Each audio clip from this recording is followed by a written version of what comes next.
Ramadan est revenu, célébrons sa venue. La joie est dans les cœurs, gloire à notre Seigneur.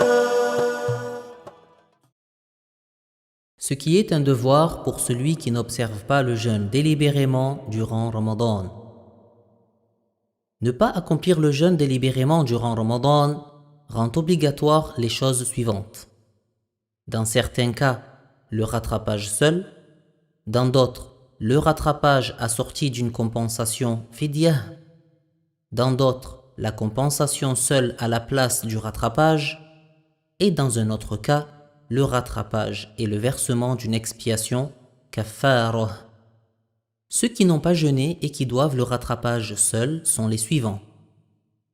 Celui qui n'a pas jeûné à cause d'une maladie dont on espère la guérison, celui qui a effectué un long voyage durant lequel il n'a pas jeûné, la femme qui a eu les menstrues ou les lochis, celui qui a délaissé le jeûne délibérément durant Ramadan sans excuse ou qui était en train de jeûner puis a annulé son jeûne par autre chose que le rapport sexuel, la femme enceinte et celle qui allaite si elles ont peur pour elles-mêmes.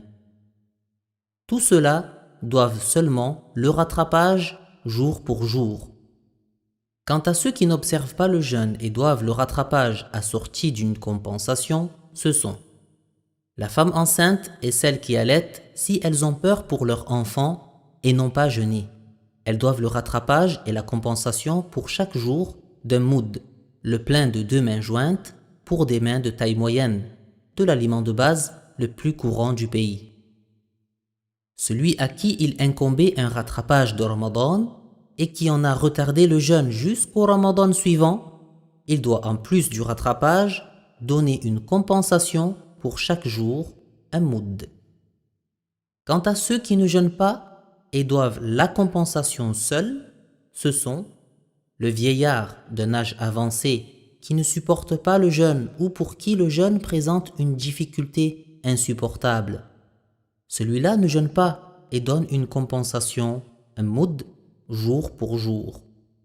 Le malade dont on n'espère pas la guérison, il n'a pas à jeûner ni à rattraper. Il ne doit que la compensation seule, qui est un moud de blé ou autre, selon l'aliment le plus courant du pays. Quant à celui qui n'observe pas le jeûne et doit à la fois le rattrapage et l'expiation, c'est celui qui a rompu son jeûne par un rapport sexuel durant une journée de Ramadan, délibérément, de son plein gré, en se rappelant le jeûne, même s'il n'est pas sorti du mani à la suite de cela. Il doit rattraper cette journée qu'il a annulée, tout comme il doit l'expiation.